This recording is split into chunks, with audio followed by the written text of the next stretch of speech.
नमस्कार दोस्तों, study with पवन प्रतिम में आप सब लोगों का स्वागत है। चर्चा की जाएगी कक्षा 7 हमारा पर्यावरण का पाठ 2 हमारी पृथ्वी के अंदर। इसके अभ्यास प्रश्न भी साथ साथ में किए जाएंगे। तो आइए चर्चा शुरू करते हैं। हमारी पृथ्वी के अंदर हमारी पृथ्वी एक गतिशील ग्रह है, जैसे कि आप लोग जानते हैं। इसके अंदर एवं बाहर निरंतर परिवर्तन होते रहता है।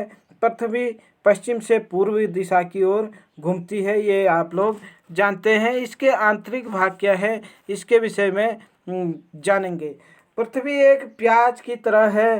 पृथ्वी में भी अनेक क्या है परतें हैं। जैसे प्याज की परतें होती हैं, ऐसी ही पृथ्वी में भी अनेक परत है। पृथ्वी की सतह की सबसे ऊपरी परत पर्पटी कहलाती है।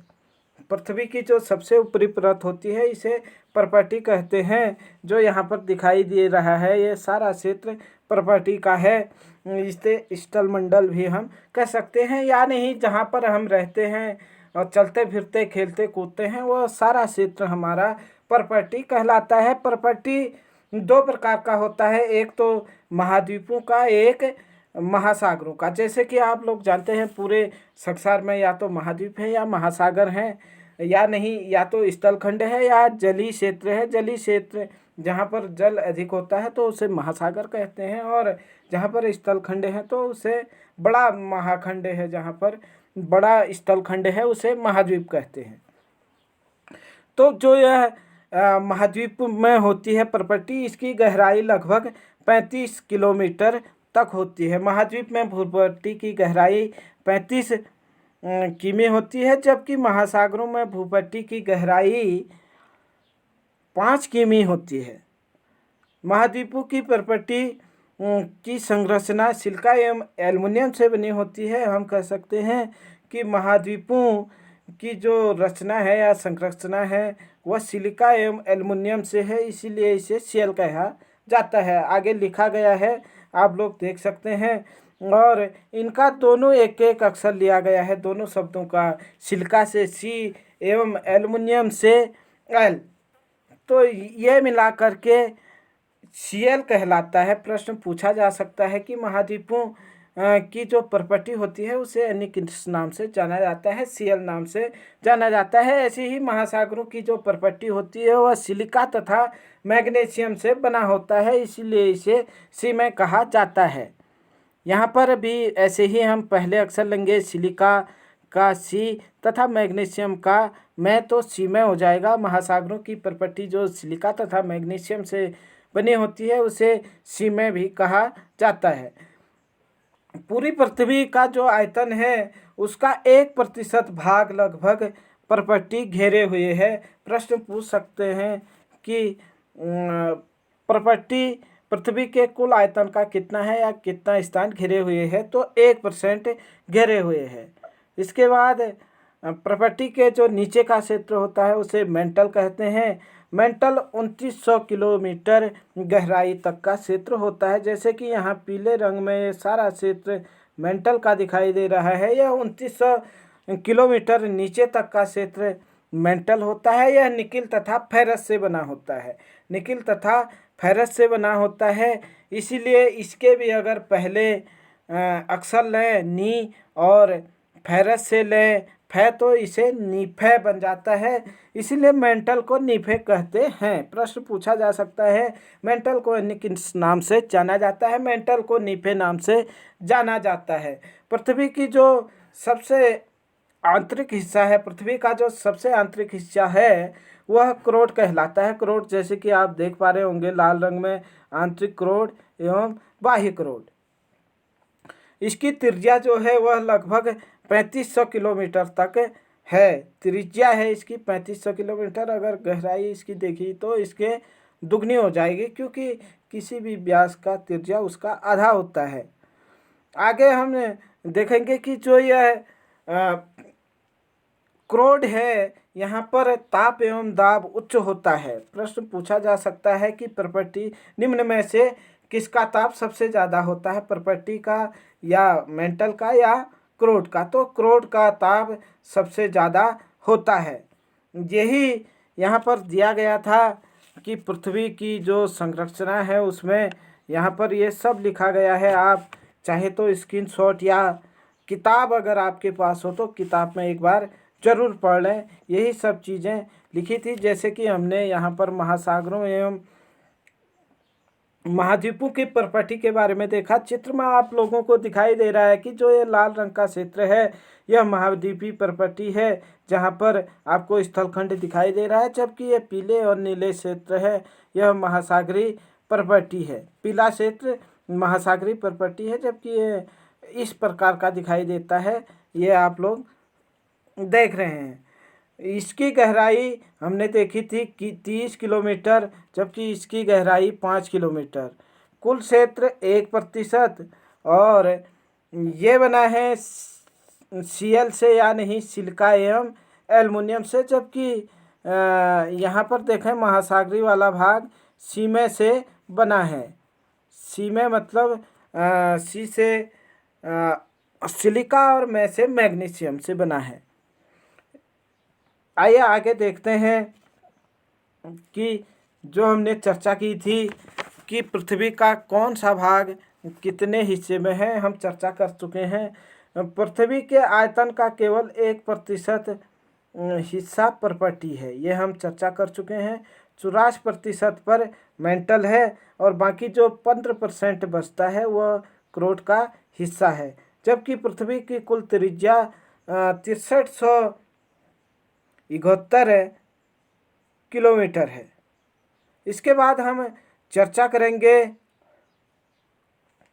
सेल के बारे में। सेल के बारे में यहाँ पर दिया गया है, पृथ्वी की जो प्रॉपर्टी होती है वह अनेक प्रकार के सेलों से बनी है। पृथ्वी की प्रॉपर्टी बनाने वाले खनिज पदार्थ किसी भी प्राकृतिक पिंड को सेल कहते हैं। हम प्रश्न पूछा जाता है कि सेल किसे कहते हैं। पृथ्वी की प्रॉपर्टी बनाने वाले खनिज पदार्थ किसी भी प्राकृतिक पिंड को सेल कहते हैं। सेल विभिन्न रंग, आकार एवं गठन के हो सकते हैं। मुख्य रूप से सेल 3 प्रकार के होते हैं। आग्नेय सेल, जिन्हें इग्नियस सेल कहा जाता है, अवसादी सेल जिसे सेडिमेंट्री सेल भी कहा जाता है, कायांतरित या रूपांतरित सेल मेटामॉर्फिक सेल कहा जाता है। ऐसा क्यों कहा जाता है, इनका नाम देख सकते हैं यहाँ पर। जो शब्द की उत्पत्ति है, इग्निस शब्द जो है लैटिन भाषा के इग्निस, जिसका अर्थ है अग्नि, इससे लिया गया है, जो आग्नेय सेल को कहा जाता है। अभी आप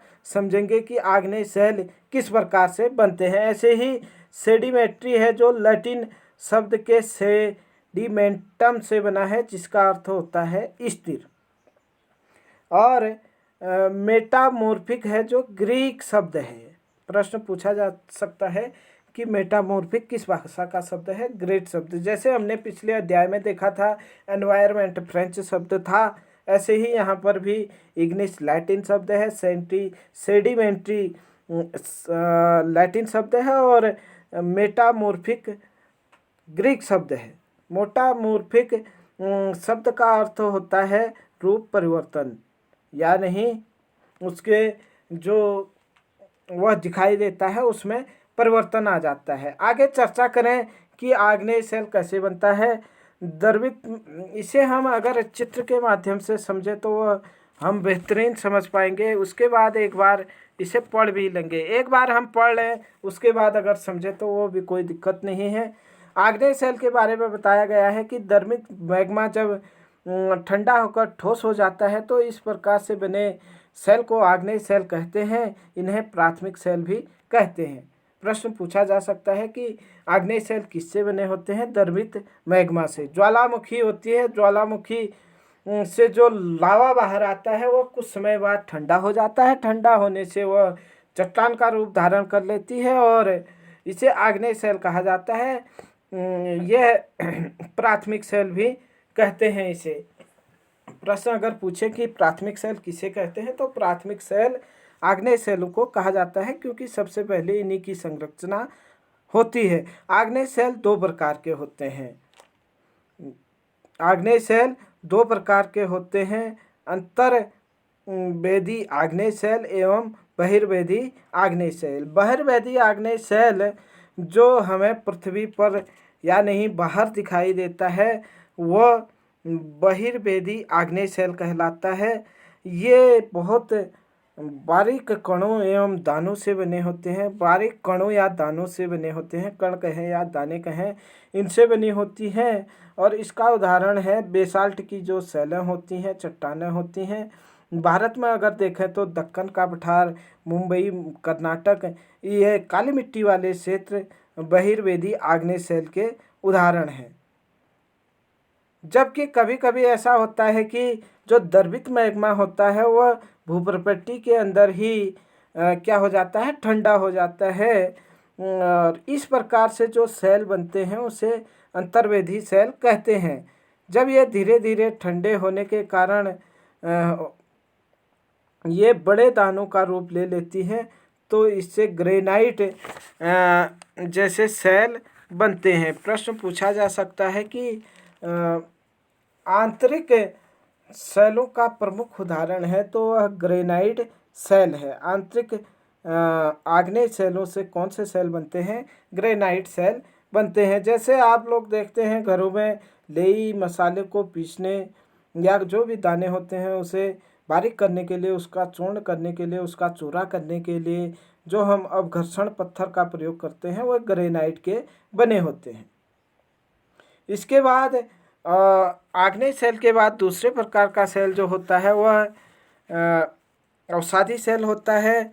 जब आग्नेय सेल लुढ़ककर या चटककर या एक दूसरे से टकराकर छोटे छोटे टुकड़ों में टूट जाते हैं, इन छोटे कणों को अवसाद कहते हैं।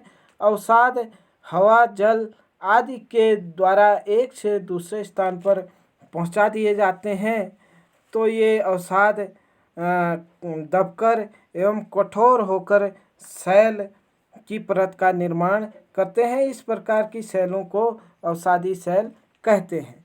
उदाहरण के लिए बलुआ है, पत्थर है, रेत के दाने हैं, इससे यह बनता है। इसके साथ साथ इन सेलों में पौधे, जानवरों एवं अन्य सूक्ष्म जीवाणु जो कभी इन सेलों पर रहे थे, ये भी क्या होते हैं, जीवाश्म भी हो सकते हैं इन सेलों में।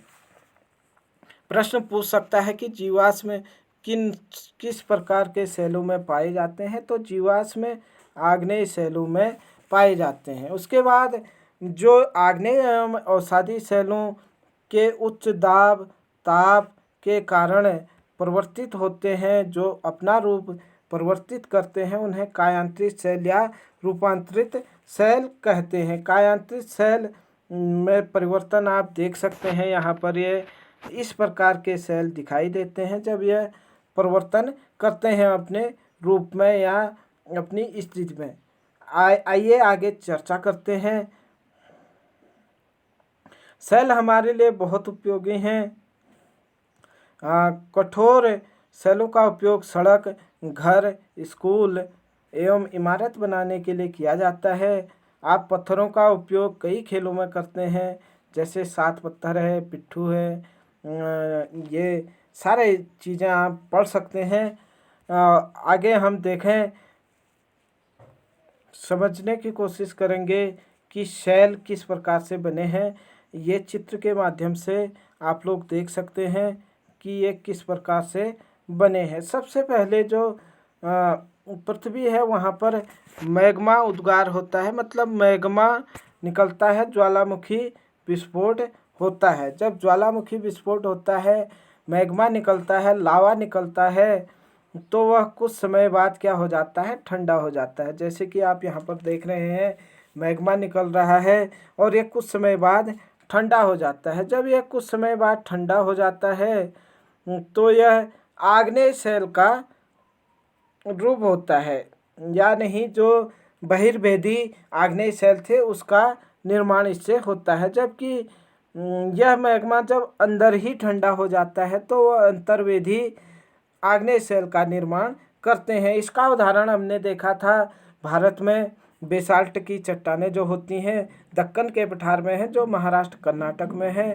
और इसके बाद जब आग्नेय सेल टूट जाते हैं, चटक जाते हैं और उनको एक स्थान से दूसरे स्थान हवा के द्वारा या नदियों के माध्यम से जल के द्वारा ले जाया जाता है, तो वह एक जगह पर जब इकट्ठा होते हैं तो उसे अवसाद या तलछट कहते हैं।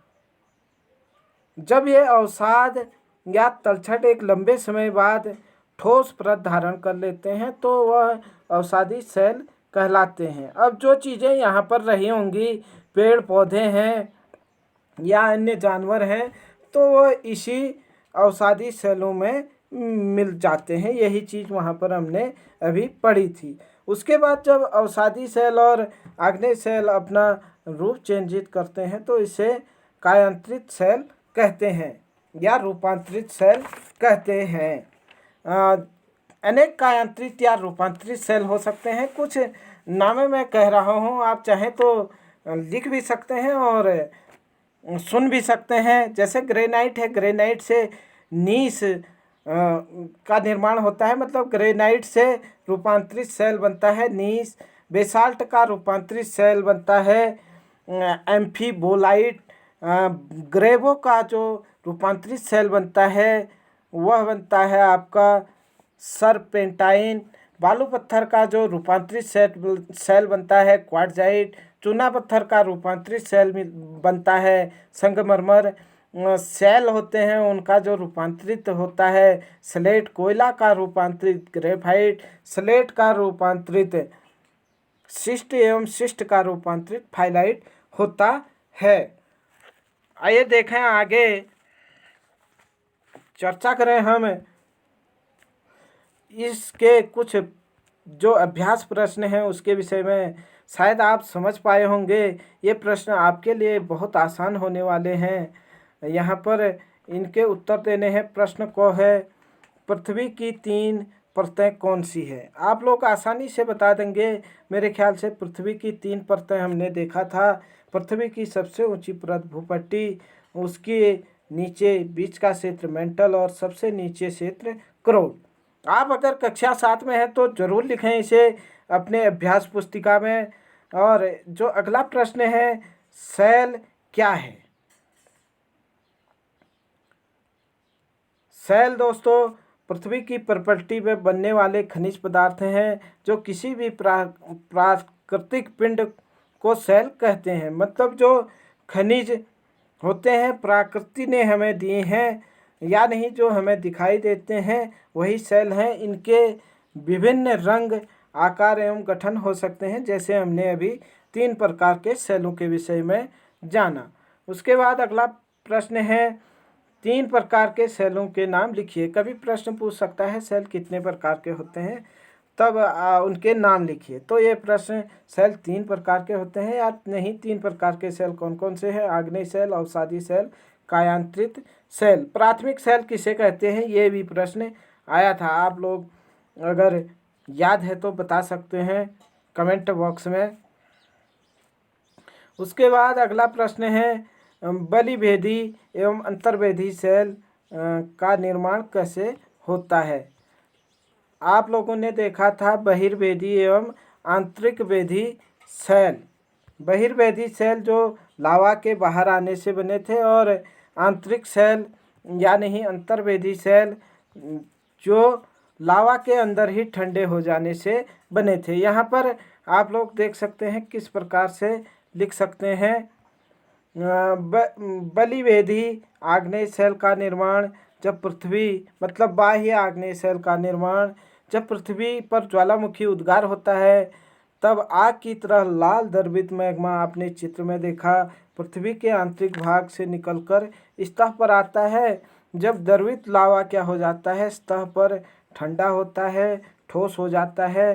प्रॉपर्टी इस प्रकार से बने सेल को बलिवेदी सेल या बाह्य सेल, बाह्य आग्नेय सेल कहते हैं। इसकी संरचना किससे होती है? बहुत बारीक दानों से होती है। हमने उदाहरण भी देखा था, बेसाल्ट की चट्टानें होती हैं जो दक्षिण भारत में दक्कन पर बेसाल्ट सेलों से बना है। दक्कन का जो पठार है वह बेसाल्ट चट्टानों से बना है। जबकि अंतर्वेदी सेल हमने देखा था जब पृथ्वी के अंदर ही, भूपट्टी के अंदर ही क्या होता है, लावा अधिक गहराई में ठंडा हो जाता है। इस प्रकार से ठोस सेलों को अंतर्वेदी आग्नेय सेल कहते हैं। धीरे धीरे ठंडा होने के कारण ये बड़े दानों का रूप ले लेती है। जैसे ग्रेनाइट इसके क्या हैं, उदाहरण हैं। हमने ये भी देखा था। आगे चर्चा करें हम इसके अगले प्रश्न पर।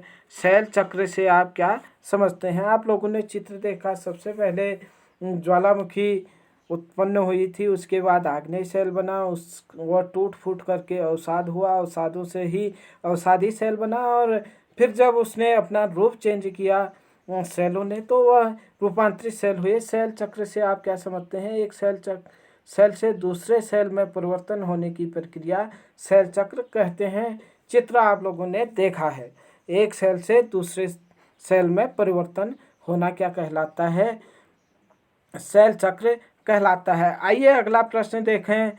शैलों के उपयोग हैं, क्या उपयोग हैं शैलों के?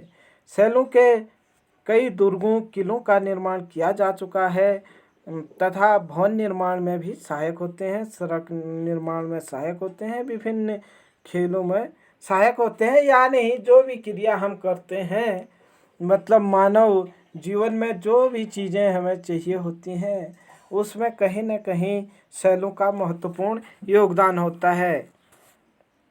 इसके बाद है अगला प्रश्न कि कायांतरित शैल क्या है? कायांतरित शैल आग्नेय एवं अवसादी शैल जब क्या होते हैं, उच्च ताप एवं दाब के कारण कायांतरित शैल में परिवर्तित हो जाते हैं, अपना रूप बदल लेते हैं, तो वह कायांतरित शैल कहलाते हैं। उदाहरण के लिए चिकनी मिट्टी स्लेट में, चूना पत्थर संगमरमर में परिवर्तित हो जाता है, तो यह कायांतरित शैल था। आगे चर्चा करते हैं हम अगले प्रश्न पर। आप लोगों को सही के सामने सही का चिन्ह लगाना है। और द्रवित मैग्मा से बने शैल को क्या कहते हैं? आसानी से आप बता पाएंगे, आग्नेय शैल। उसके बाद अगला प्रश्न है, पृथ्वी की भीतरी परत क्या है? पृथ्वी की जो सबसे भीतरी परत है वह क्रोड है। देखिए सीक्वेंस से यहाँ पर थोड़ा बदल दिया आप लोगों को कंफ्यूज करने के लिए, और क्योंकि प्रॉपर्टी क्रोड अंतिम में था, हमने देखा था पृथ्वी के अंदर जो लाल हिस्सा था वो क्रोड था, इसीलिए सबसे भीतरी परत क्या है? क्रोड है। अगला प्रश्न देखें, सोना, पेट्रोलियम एवं कोयला किसके उदाहरण हैं? ये सब खनिज के उदाहरण हैं। ये पृथ्वी के अंदर हम उत्खनन करके इन चीज़ों को निकालते हैं, तो हम कह सकते हैं सोना, पेट्रोलियम एवं कोयला खनिज के उदाहरण हैं। जबकि शैल चट्टानें होती हैं, जो आप लोग अभी इससे पहले देखे थे। आइए अगला प्रश्न, शैल जिसमें जीवाश्म होते हैं। हमने देखा था कि कई चीज़ें एक ही जगह में इकट्ठा होती हैं और वहाँ पर जो जीवाश्म थे वो वहीं पर रहते हैं, तो वह किस प्रकार के शैलों का उदाहरण था? वह अवसादी शैलों का उदाहरण था। आइए आगे देखें अगला प्रश्न, पृथ्वी की सबसे पतली परत। हमने भूपट्टी देखा था जो महासागरों में 5 किलोमीटर और पृथ्वी में या नहीं महाद्वीपों में 30 किलोमीटर की गहराई तक होती थी, जबकि मेंटल 27-2900 किलोमीटर की गहराई तक, जबकि क्रोड 3500 किलोमीटर की गहराई तक है। इसलिए हम कह सकते हैं प्रॉपर्टी सबसे कम या नहीं सबसे पतली क्या है? हमारी परत है। आइए चर्चा करते हैं अगले प्रश्न पर। प्रश्न नंबर 3 सम्मिलित करना है। एक साइड आपको दिया गया है क्रोड, खनिज, शैल, चिकनी मिट्टी, सीएल, और दूसरे साइड आप लोगों को इसका मिलान करना है। क्रोड क्या है? सबसे भीतरी परत है। हमने पढ़ा है अभी कि पृथ्वी का सबसे भीतरी परत। खनिज क्या है? खनिज इसका एक रासायनिक गुण होता है, मतलब एक निश्चित रासायनिक मिश्रण होता है। शैल क्या होते हैं? शैल हमारे सड़क एवं इमारत बनाने के लिए उपयोगी होते हैं। ऐसे ही चिकनी मिट्टी है। चिकनी मिट्टी किस में बदलता है? चिकनी मिट्टी स्लेट में बदलता है, भी हमने देखा था। सीएल क्या है? सिलिका और एल्युमिनियम से बना हुआ है। यहाँ से देखें सी लिया गया है, जबकि यहाँ से Al लिया गया है, इसीलिए Al कहते हैं, Cl। जैसे कि हम व्याख्या में देख रहे थे, इसे इस प्रकार से लिखना है आप लोगों ने सुमेलित करके, क्योंकि ऐसे हम लाइन खींचते हैं तो वो अच्छा नहीं लगता। क्रोट के सामने सबसे भीतरी परत खनिज, इसका एक निश्चित रासायनिक मिश्रण होता है। सेल सड़क एवं इमारत बनाने के लिए उपयोग में होता है। चिकनी मिट्टी स्लेट में बदलता है। Cl सिलिका एवं एल्युमिनियम। C यहाँ से लिया गया है, L यहाँ से, इसलिए Cl कहा जाता है किसे, जो प्रकृति का बाहरी भाग होता है महाद्वीपों में, महासागरों में, जिसे सी में कहा जाता है। हमने ये पढ़ा था। प्रश्न नंबर 4 है कि कारण बताइए। हम पृथ्वी के केंद्र तक नहीं जा सकते। क्यों नहीं जा सकते? निम्न कारणों से नहीं जा सकते। भाई क्या क्या कारण है?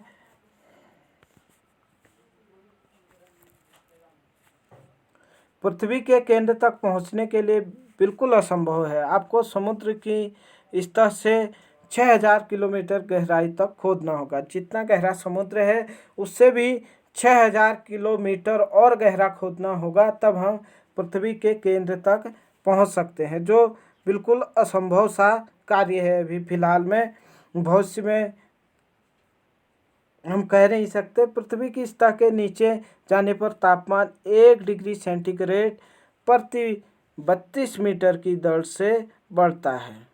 आप इसे भी नोट करेंगे कि पृथ्वी की सतह में नीचे जब जाते हैं तो 1 सेंटीग्रेड प्रति 32 मीटर की दर से बढ़ता है, जबकि हम अगर 6000 किलोमीटर की गहराई में जाएंगे तो वहाँ पर तापमान इतना होगा कि जिंदा रहना मुश्किल हो जाएगा। पृथ्वी के केंद्रीय क्रोड तरल अवस्था में आग का गोला है। यही चर्चा हम कर रहे थे।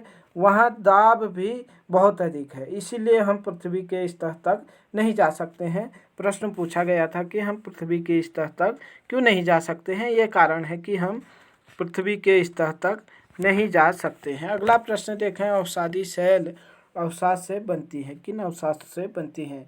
जब आग्नेय सेल लुढ़ककर, चटककर या एक दूसरे से टकराकर छोटे छोटे टुकड़ों में टूट जाते हैं, इनके छोटे कण हो जाते हैं और वो अवसाद के रूप में अवसाद कहलाते हैं। ये अवसाद क्या होते हैं? जब हवा या जल या नहीं नदियों के द्वारा एक स्थान से दूसरे स्थान पर पहुंचाकर जमा कर दिए जाते हैं और अवसाद दबकर कठोर होकर सेल की परत बनाते हैं। इस प्रकार की सेलों को अवसादी सेल कहते हैं। उदाहरण के लिए बलुआ पत्थर, रेत के दाने और पौधे, जानवरों एवं अन्य सूक्ष्म जीवाणु जो कभी इन सेलों पर थे के जीवाश्म भी अवसादी सेलों पर मिलते हैं। अगला प्रश्न देखें।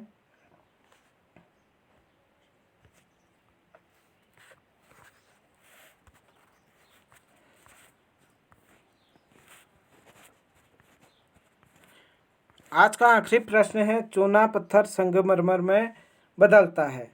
चूना पत्थर अवसादी सेल है। अवसादी सेल उच्च ताप एवं दाब के कारण कायांतित सेल में परिवर्तित हो सकती है। चूना पत्थर उच्च ताप एवं दाब के कारण संगमरमर में परिवर्तित होता है। ये रहे आज के अभ्यास प्रश्न एवं पाठ 2। अगर आपको 1% भी अगर अच्छा लगे तो लाइक, शेयर, कमेंट करना ना भूलें। अपना सुझाव अवश्य दें। धन्यवाद। जय हिंद, जय भारत।